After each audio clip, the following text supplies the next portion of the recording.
Hey, welcome everybody to today's N2 Growth live stream. Just as a reminder, we have 5 different channels, 5 different panels every day of the week. So thank you for joining us. Today we're going to talk about something that's just kind of been on my mind lately, and it's been on the minds of a lot of the folks that I've been speaking with. And it's just, I guess, centered around the fragility of the global economy, right? We're seeing it here. We're seeing it all around the planet. We're seeing, companies that are iconic that can't even last a month or two without having to close their doors. I mean, it's just what we're experiencing today, in my mind, just calls a lot of things into question. So I kind of want to open up the discussion and just kind of poke around at different things and see if we can identify any things, if we can create any opportunities, if we can get a better picture of the landscape. So with that, we'll start off with Blake. Blake, any thoughts? Yeah, I think you summed it up pretty well. I think something that's been pretty apparent throughout this entire situation we're experiencing globally is the fragility of the system. And I think that it touches on so many different dimensions, right? I mean, it's the understanding of monetary policy and how you think about that with central banks across the world and how that dovetails with fiscal policy. And I think what you're seeing now is you amplify that by looking at the business community writ large. You have these iconic companies, like you've mentioned, that shockingly you're seeing that maybe they're a little bit less stable than we might have realized, and how globally interconnected we are. And so if you think about that and this new dynamic, I think there's a lot of things you can talk through in so many different ways and shapes and forms, but possibly, we can attack it from like the employee engagement side of things. And what does that mean for people currently employed and our leaders and executives in a variety of different organizations, and those who might be looking to make a transition? Because I do think that these are different times, and I think it means a lot for the future of work. Yeah, it's an interesting angle on the employee engagement side, because for me, if I'm the average person going through this type of an experience, and I see what's going on with the economy, and I see what different organizations are doing, I mean, I wonder if I sit back in my home office and go, I don't know that I want to go back. I don't know that I feel safe going back. If I go back, am I going to go back in a different kind of a way? And do I really trust employers the way that I did prior to this? And maybe prior to this, was my trust unfounded? Did I buy into something that maybe I shouldn't have? I mean, Dan, any thoughts on that?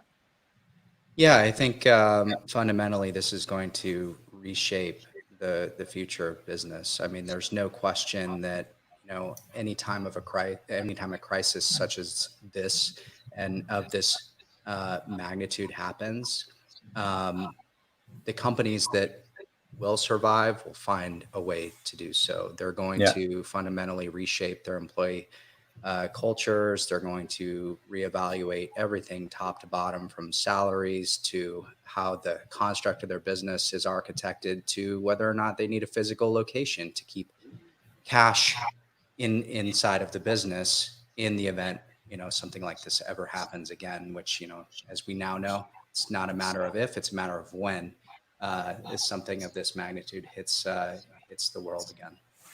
You brought up an interesting point referring to cash, right? And I'll just translate that to maybe strength of balance sheet, right? I think if you've got not necessarily size of balance sheet, but strength of balance sheet. I mean, if you're over leveraged and your cost of capital is high, and you've got big overhead commitments, and something like this happens, it gets real ugly real fast. And like I said, you can have $1 billion. I mean, we've seen it, right? People with a whole lot of cash on the balance sheet, and it just evaporated really, really quickly. So, I mean, Nick, thoughts on that? Yeah. The first thing that came to my mind about this idea of fragility was, I think a lot of the larger companies, technology companies like Amazon, Microsoft, or even just like your traditional manufacturing companies, they're seen as like the safe havens, where if in a crisis, thankfully I'm working for this large brand because they're going to have the resources to survive. And so I think we're seeing that myth dispelled. Is that like a myth that any of you guys have experienced in your past, whether you know someone who has sought out sort of a more stable environment, and is there some truth to that, and like, is it really being dispelled right now? Go ahead, Blake. I think that over time, there is nothing that should be taken for granted. I mean, you can go back to, mid 20th century, and there was a time where what was good for GM was good for America. It was the first $1 billion a year revenue company.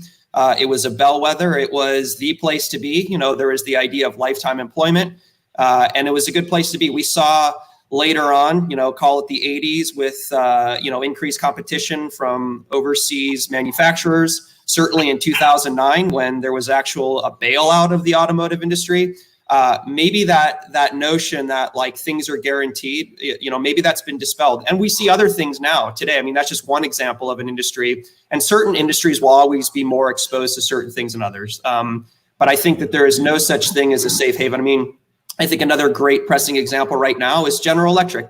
General Electric, before this pandemic hit, we all know that there were serious issues, right? I mean, they were facing issues in the oil and gas business, which has been exacerbated now given what we're facing, power and some of the things that they had to do there.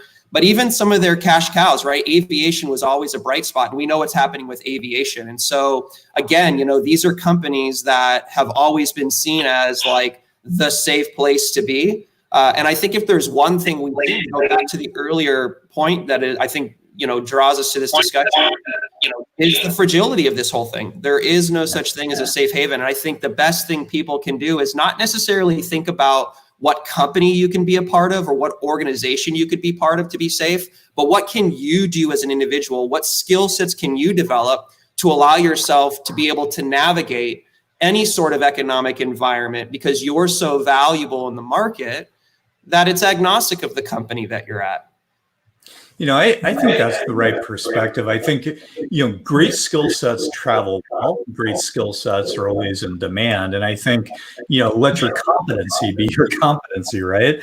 I think, we've seen this before. I mean, you went through the different economic cycles, Blake, and, the same thing happens every time in modern history, right? Regardless of what causes the economic decline, I mean, the government steps in, at least here in the States.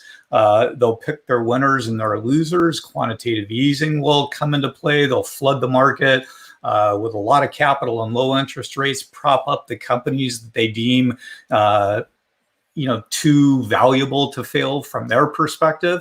And everybody else has to do what? Pivot. And we've seen that every time. And I think what you were talking about, Blake, is, the individual pivot, right?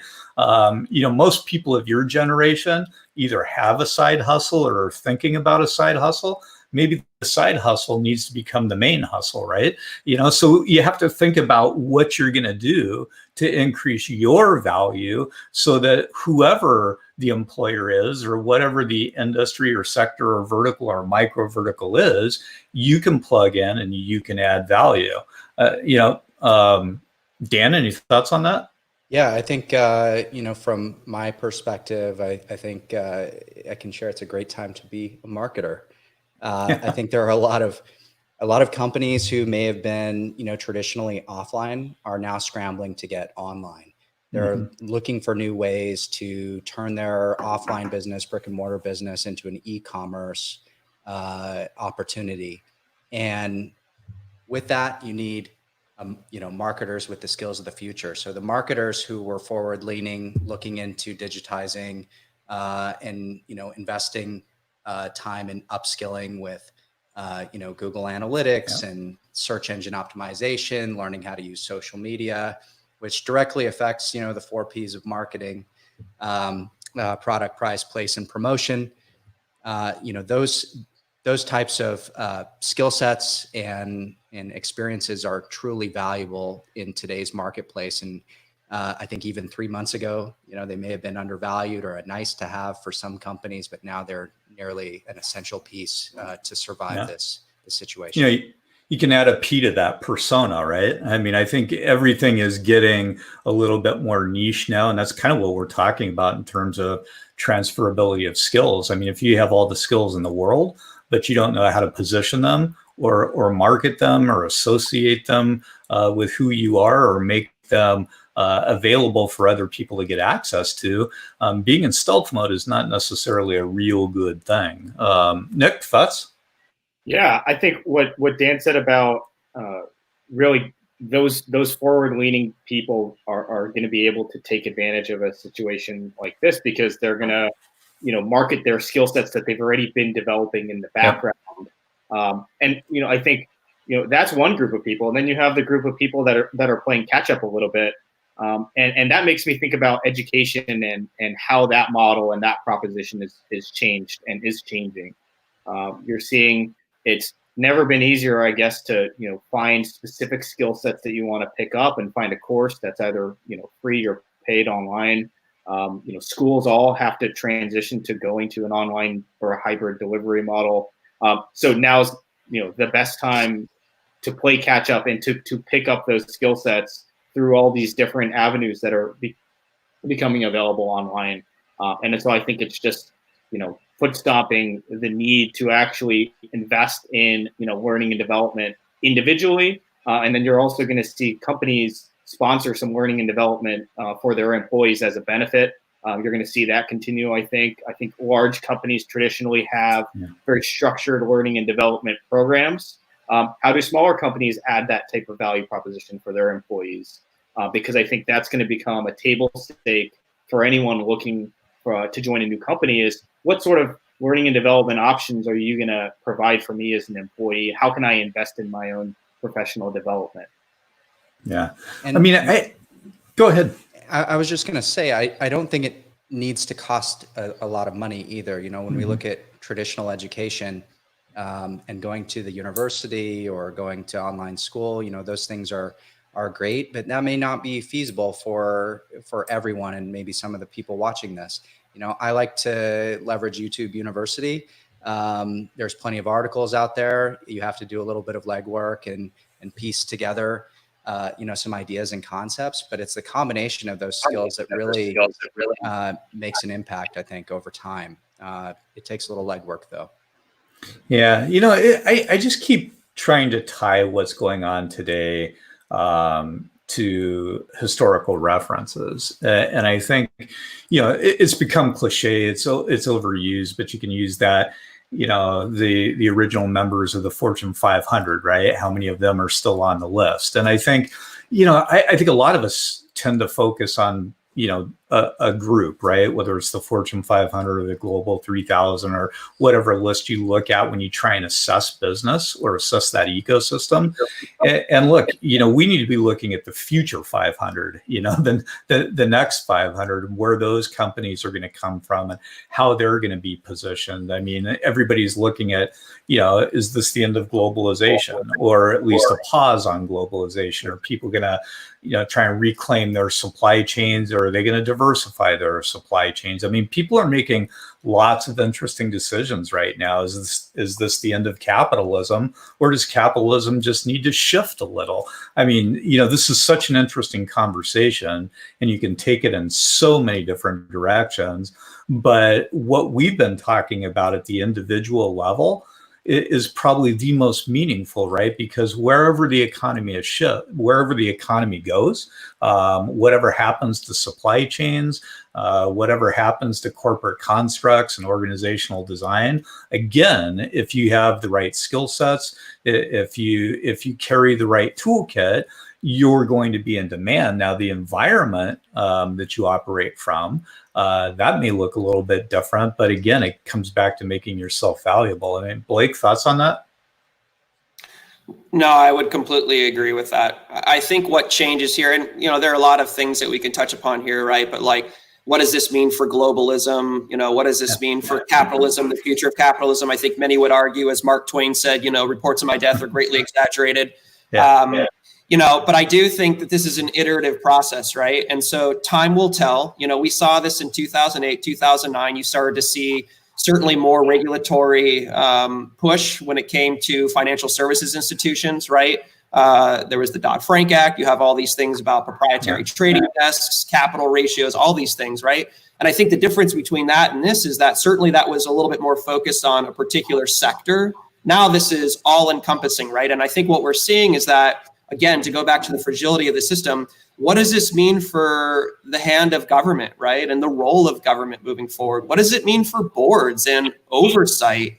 What does that look like moving forward? Because I do think that a lot of the chinks in the armor have been exposed here moving forward.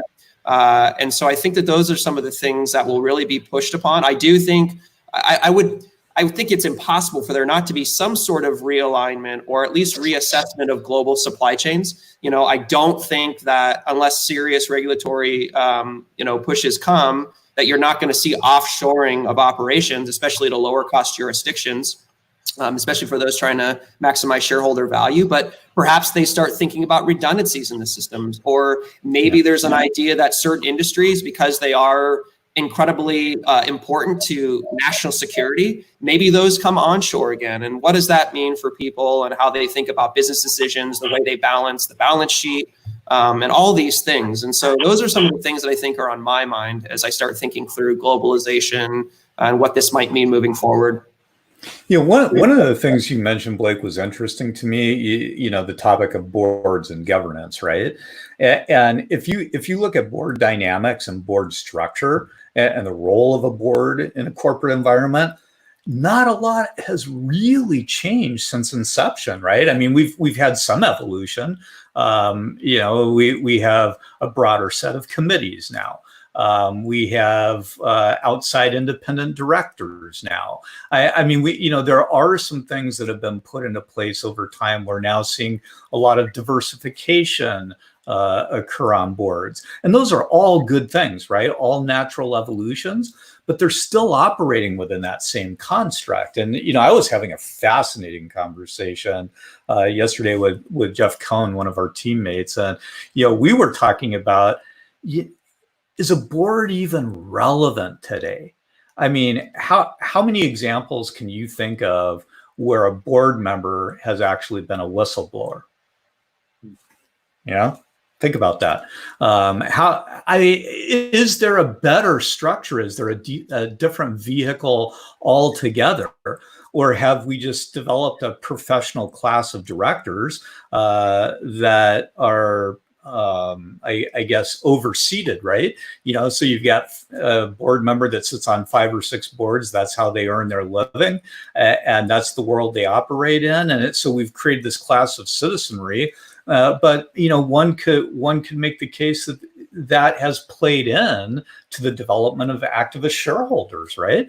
I mean, because boards aren't doing their job as effectively as they should, or maybe even could, or maybe they can't do it anymore effectively given the construct that they're operating in. So I think the board discussion is a fascinating one. I mean, thoughts on that?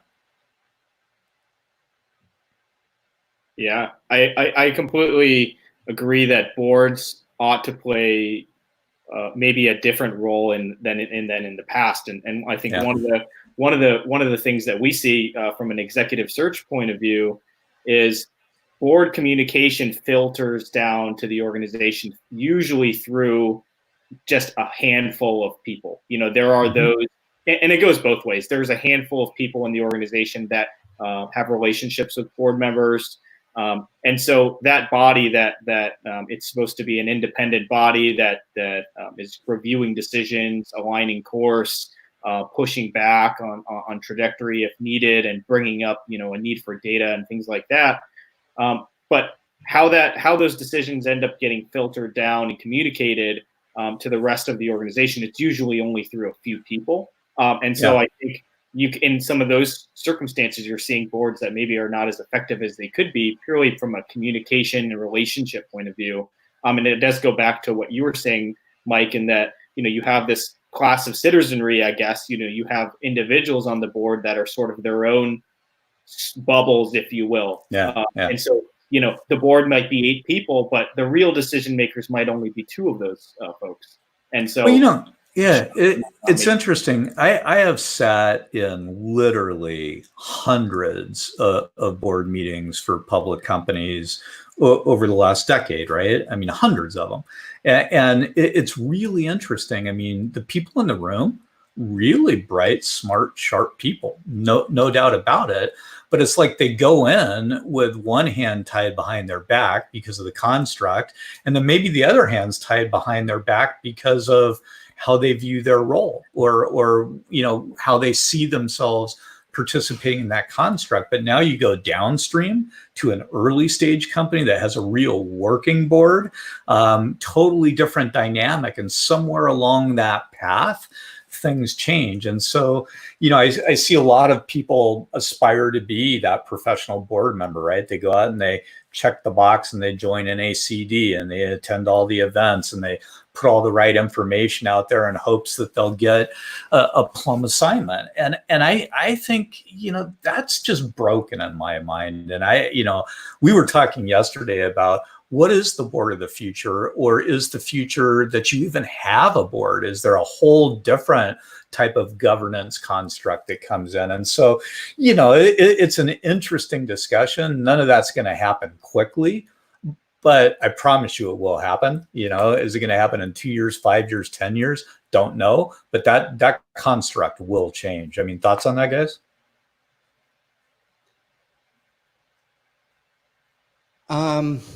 I think I have stumped the panel. Yeah, I think we're going to be reevaluating a lot of things after that. And I mean, if you look at some of these major companies that are paying senior executives literally in the millions of dollars, who are laying off their lower level workers, I think we're going to fundamentally look across the board. And I think as a society, we've got some decisions to make, and perhaps that social pressure may influence compensation levels at the top.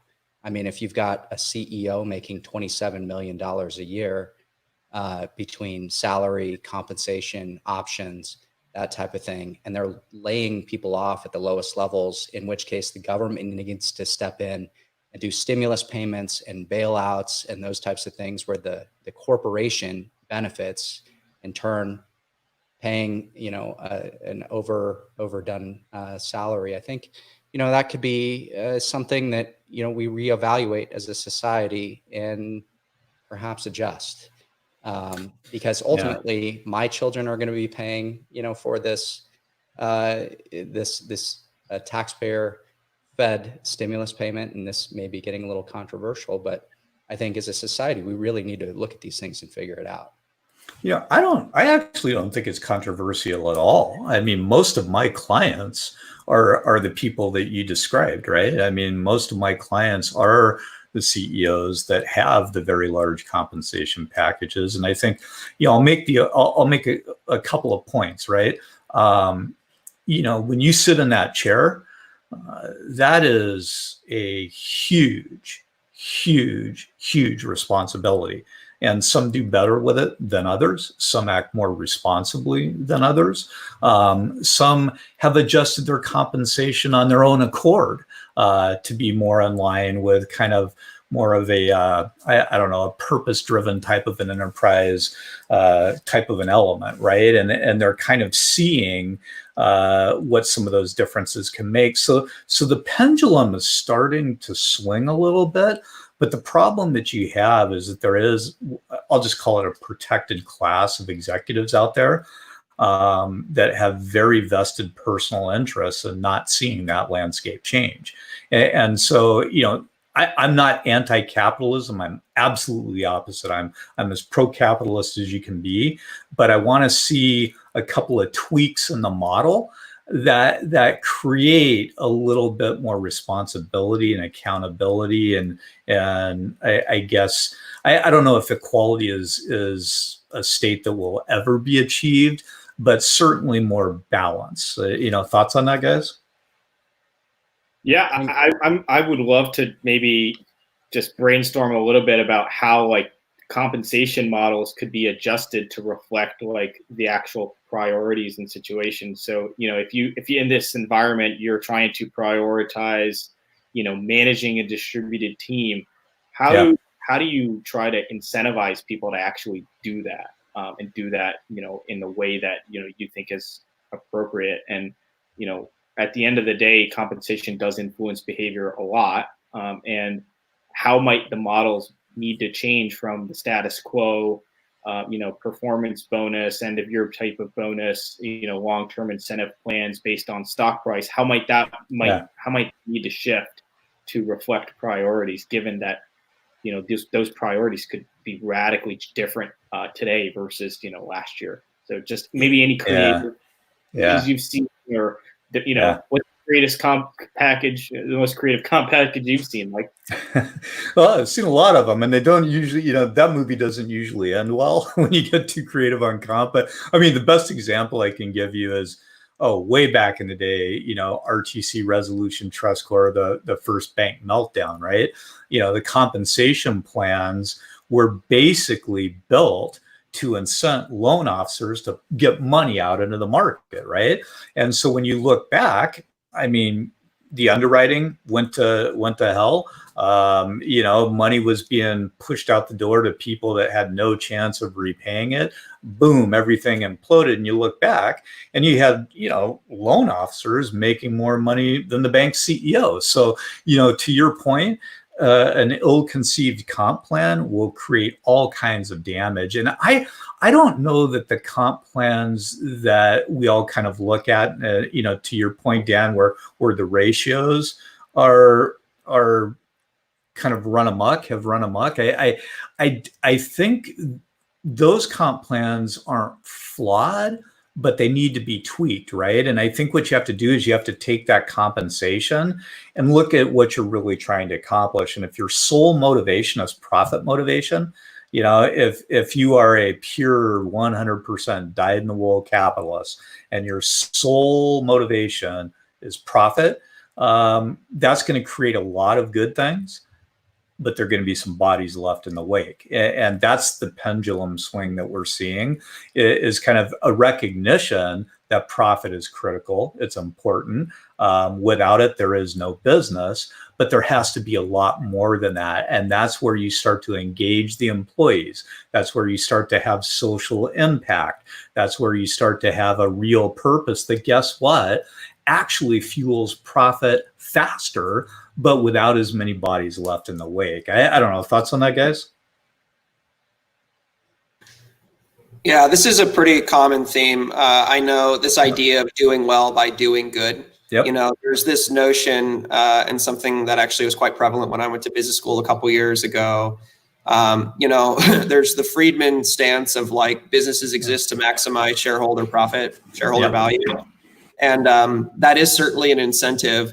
But in this sort of environment where you see hyper-partisan politics and the role of government might be a little bit less pronounced than what it was in the past, how are businesses and business leaders stepping up to be able to fill that void? And that goes beyond profits. And you see that with a lot of different companies doing different things. And you can point to numerous examples in the market. But circling back around, even on the like the board discussion we were just having, you also see a lot of interesting discussion here as well. I mean, it even started to be touched upon in this current presidential election cycle by some of the primary candidates in the Democratic field, right? I mean, Bernie Sanders talking about how do we recalibrate boards to give more voice and more vote to people who are outside of that class that you're talking through, sort of the regular workers, quote unquote, if you will. So those are some things we're talking about. Or you see, jurisdictions and you see states that are pushing for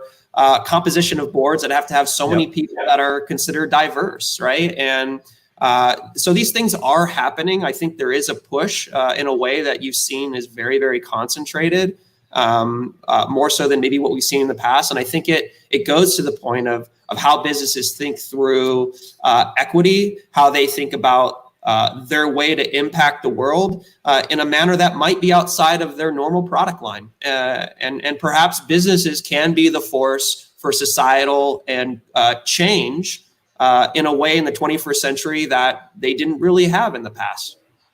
Do you think that can exist? Like, just curious about your opinion. I mean, do you think that can happen outside of capitalism? I mean, do you think there really is any other way to accomplish, the goals that you were stating outside of capitalism?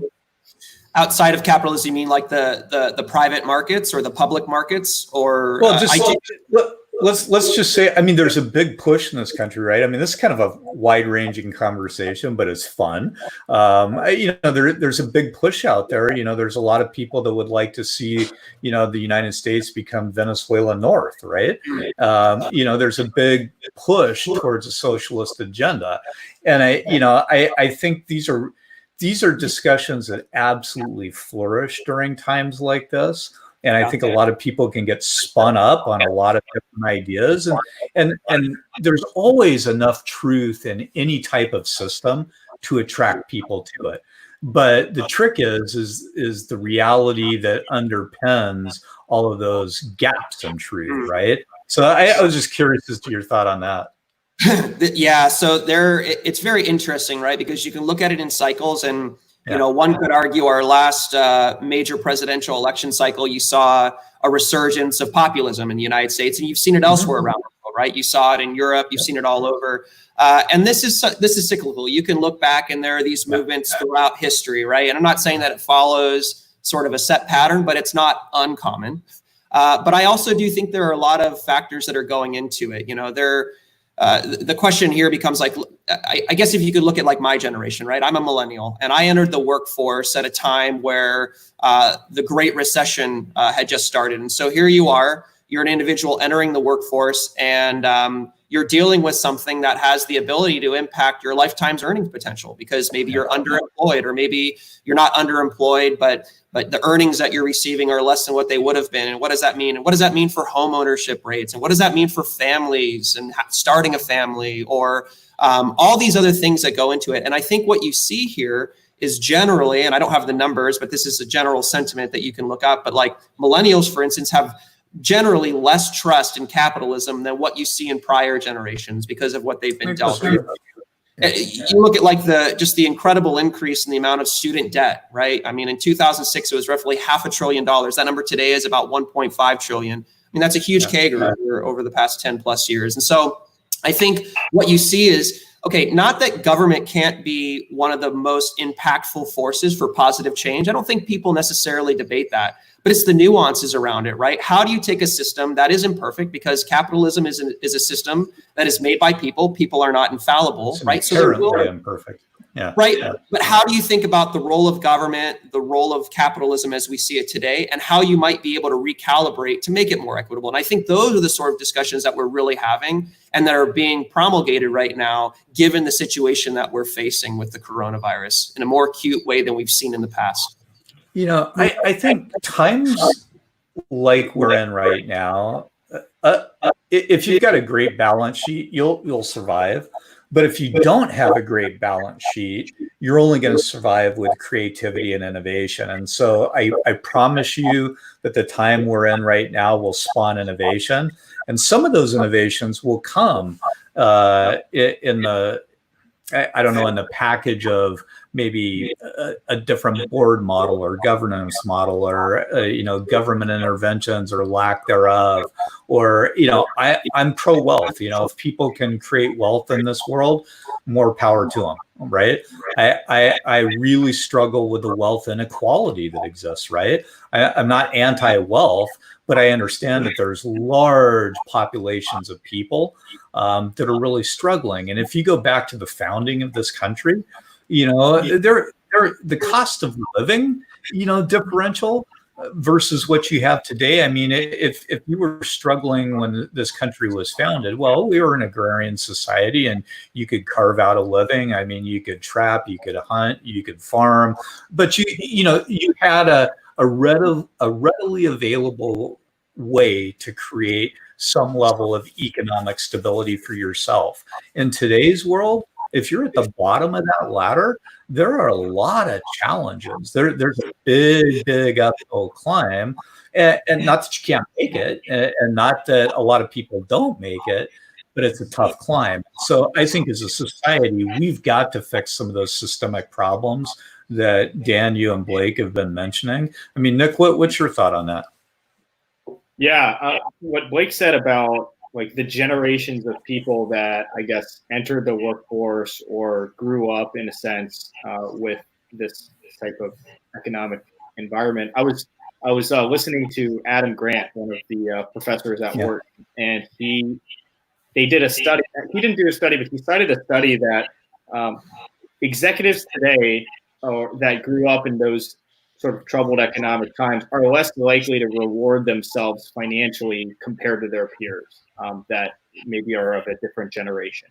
And so I think it speaks a little bit to, in order to, like, the lessons that you learn in environments like this, maybe tend to be a little bit more collaboration rather than individual, sort of like less self-serving and more sort of inclusivity. And we had a comment earlier that came across that talked about inclusive leadership across race, ethnicity, hierarchy, gender, so that board, executive leadership, and resources are allocated more equitably. We need to balance profit with integrative social impact. I think that the negative attitude toward the system right now that are keeping people down, the crushing amounts of debt. I think you might see more of that type of attitude from James, that we really need inclusive leadership. We need to address these problems together. We need to bring people along with us to get through this. And so I think it's going to create a whole class of people that think a little bit differently, this whole situation. Yeah, it's happening, and I share this with my clients all the time. Every CEO on the planet right now is standing on shifting sand. They may not realize it, but that's exactly where they're standing. And I think it's just a matter of how hard they're going to dig their feet into that sand, right? And I think, I don't know, one could say, I'll call out John Mackey as an example. He used to be the CEO of Whole Foods, and he started the conscious capitalism movement, and B Corp spun out of that, right? And all kinds of good things are happening, and CSR activities used to be solely check the box. Now they're not solely check the box in many instances, right? There's been a shift to actually doing something more than having a photo op, okay? Corporate foundations are starting to use their money, I think, a little bit better. And a lot of that is social pressure. It is, activist shareholder pressure. I mean, there are a lot of pressures, but what we need are more CEOs that are willing to step up and step out and set the example, because until that top tier really makes kind of a shift at the constituency level, so they view capital markets and public policy a little bit differently. I mean, until that happens and then the boards are aligned around that, I mean, it's moving. It's just moving way too slowly. Thoughts on that, guys? Yeah, I can say, even just from a personal perspective, and this is just my perspective and what I've seen in my small little universe. But I'll go back to when I was thinking about entering the job market, when I was recruiting through business school, you had all these employers that were coming on, and certainly there was the money and there was the compensation that you sort of knew was there, but increasingly the view was from the students who are looking at these individuals and these corporations or these entities as prospective employers, is I want to understand what you're thinking about a little bit further on down the road in that regard, right? You see these companies that have incredible brand equity because, again, I go back to my earlier point, they're seen as doing good, right? They're doing well by doing good. They want to know, people want to know that they're not just going into work to collect a paycheck. It's so much more than that. It is this idea, right? Like Maslow's hierarchy of needs, right? You've got self-actualization. How can I know that what I'm doing for a living is making a difference, and the company that I'm a part of is invested in that in some way, right? They want to be a part of something that is mission driven, that they feel like they're impacting the world in a positive way. And so, I see this a lot from employers. It's something that a lot of people are asking about. But to your point, maybe that needs to be a little bit widespread, and maybe an issue such as what we're seeing right now is forcing leadership teams to really think through, well, what does that mean for us? Like, what are we actually doing? And how do we make sure that we're communicating that to our current employees and the market writ large? Yeah. I want to stick on this for a second. I see we got a couple of questions popping up that I do want to speak to, but I want to stick on your topic, Blake, because I think, the one thing, business is an economic engine. I believe that a free enterprise can do do well by doing good, right? I totally believe in that model. But we also, at the same time, if we really want to unleash that, we have to kind of get government aligned with that, right? Because if you've got crushing, regulatory and compliance costs, if you've got all of these things that maybe at some point were meant to do well, but frankly don't, and get in the way of that, it becomes a really big burden for an enterprise to take on.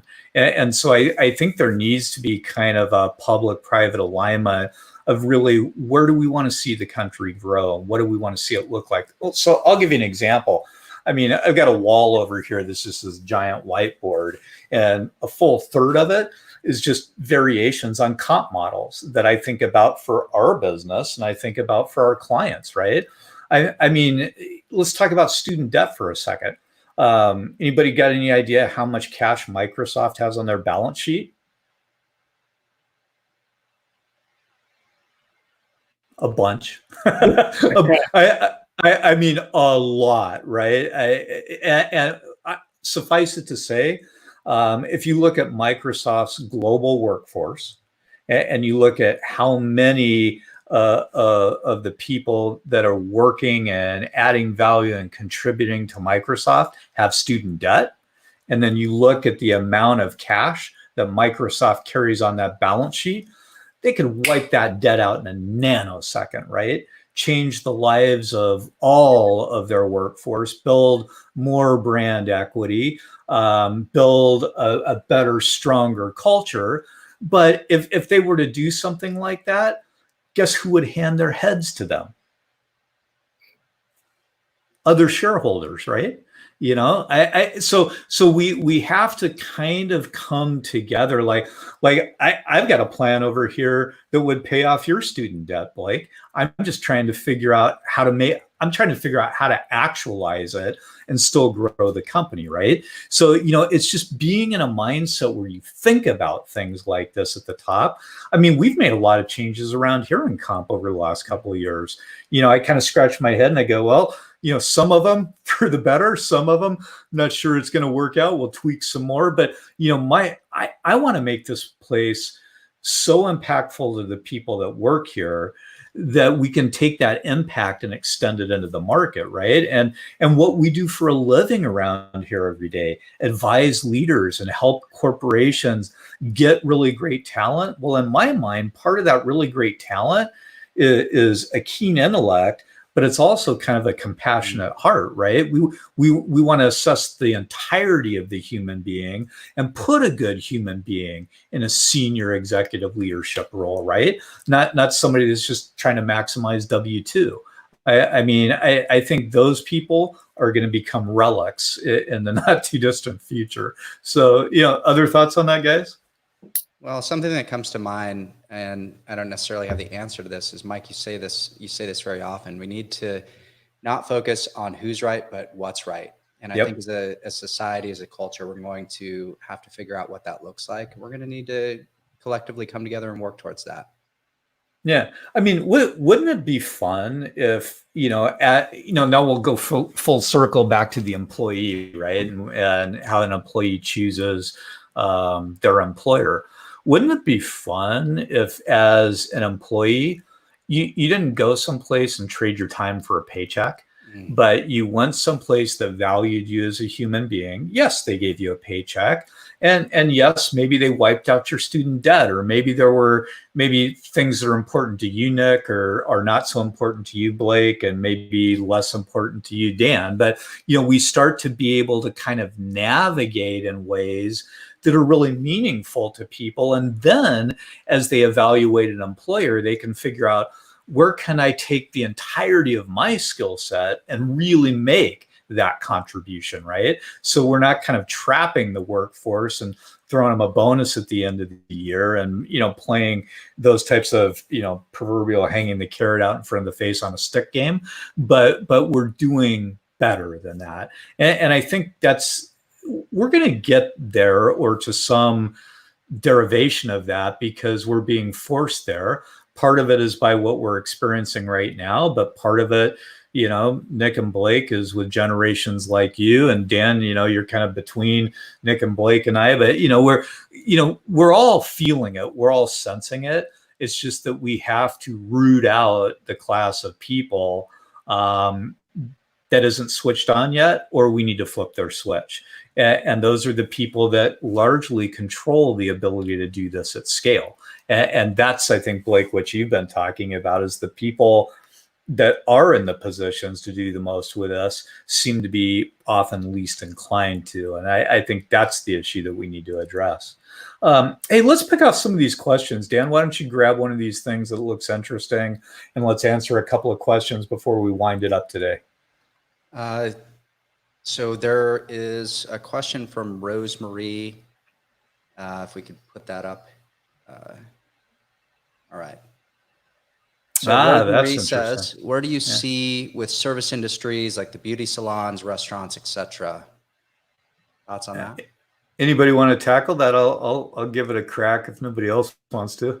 Clearly, the beauty salons, we all are lacking hair. Yeah, the hair needs some work. Yeah. I need a facial. No, look, I think right now it's a train wreck out there, and I don't know. I'm down in Augusta, Georgia right now, and so I live in a state where social distancing didn't really occur a whole heck of a lot down here. It did for a very, very short time, but nobody really paid a whole lot of attention to it. And, our curve has gone down on deaths and instances. And, we've been out there doing our thing, right? And we've seen different states have different results. So I think governors have approached this in different ways, but in states where they've been hot zones and they've had a lot of government intervention, those industries have been decimated. And, things like PPP and other forms of stimulus or more creative business models, all of those things are going to have to come back into play to breathe life into those businesses in hot zones. And businesses outside of hot zones, they may have seen a little impact for a week or two, but, I was out driving around the other day, and it's pretty much business as usual around here. So look, I think we're going to see some innovation, right? I think there are going to be some interesting things. I know a lot of people. Anybody here giving themselves a haircut over the last couple of weeks? I tried it. I go back to a barber. It's not that hard. But look, I think there are going to have to be some innovations. And I think one of the things that those service workers are going to need to look at is, do they provide the right skill sets? Is their toolkit the right toolkit going forward? And maybe this is a great time to upskill and take a look at industries where you can plug in that are going to be going like this. But historically, beauty salons and restaurants have been considered what? Recession-proof, right? They were the example that everybody looked at and said recession-proof business, because you got to eat, you got to maintain your grooming. And we've seen, back to the topic today, how fragile this ecosystem really is. So my advice to people in that business is, do not get into that business in a highly leveraged model. Build as strong a balance sheet as you can for your relative size. Be really smart about how overextended or committed you are on overhead and resources, because that house of cards can come crashing down real fast. So I think, for the entrepreneurs, they'll figure out a way to make it work.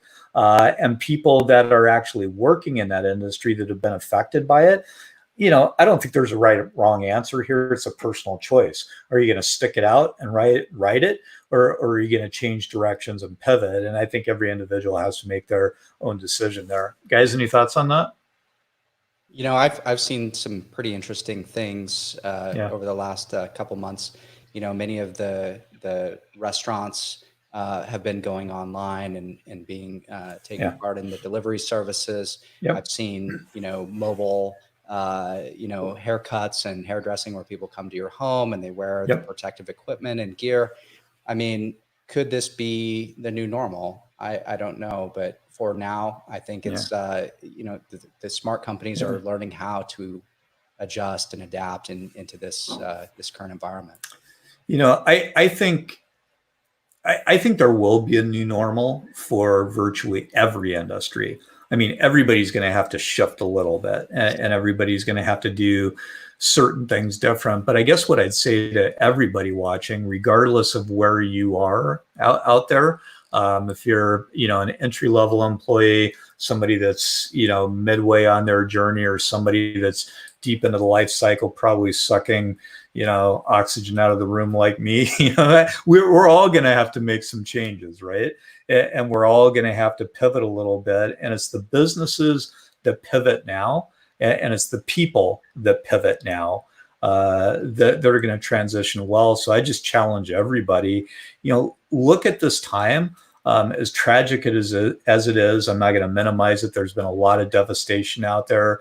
You know, from a health perspective, a loss of life perspective, a loss of, you know, economic stability perspective. But we've all had a chance to think. We've all had some time, and there's a lot of opportunities. So, you know, just make good decisions now, and try and influence as many people as you can to make good decisions. And I guess, you know, maybe that's a great spot to wrap it up for today. So in keeping with custom, Dan, I'll let you wrap us up to make sure that we say the appropriate things to people that are watching. All right. For those of you watching on the social media, whatever platform you're on, if you got some value out of this, we'd definitely appreciate if you shared this live cast with your friends or colleagues, and, you know, give us a like, follow us, subscribe. Thanks, everyone. All right. Thanks, everybody.